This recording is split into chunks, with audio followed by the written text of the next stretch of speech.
उत्कृष्ट विद्यालय पुरस्कार 2025 को शीर्ष 10मा कोपिला भ्याली।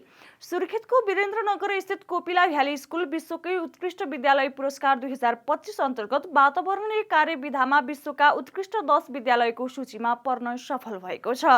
टी4 एजुकेसनले आयोजना गर्दै आएको उक्त अन्तर्राष्ट्रिय पुरस्कार कार्यक्रममा कोपिला भ्यालीको छनौटले नेपालका लागि गौरवको अवसर दिएको हो। विद्यालयका प्रिन्सिपल राजेन कुमार कार्कीका अनुसार अब भोटिङ प्रक्रिया मार्फत विजेता छनौट गरिनेछ। उनले नेपाली समुदायलाई कोपिला भ्यालीमा भोट गरेर देशको इज्जत बढाउन आह्वान गरेका छन्। विद्यालय समाजका अध्यक्ष टोप बहादुर मल्लले भने विद्यालय स्तरमै वातावरण संरक्षणको काम गर्दै नेपालले पहिलो पटक यस्तो अन्तर्राष्ट्रिय स्तरको मान्यता पाएको छ, जुन हाम्रो पहिचानका लागि महत्त्वपूर्ण छ। छनौटमा परेका विद्यालयहरूले अब सन् 2025 नोभेम्बर 15 देखि 16 मा अबुधाबी स्थित यास इस्ल्यान्डको ब्रिटिश एकाडेमीमा आयोजना हुने विश्वविद्यालय सम्मेलनमा सहभागिता जनाउनेछन्।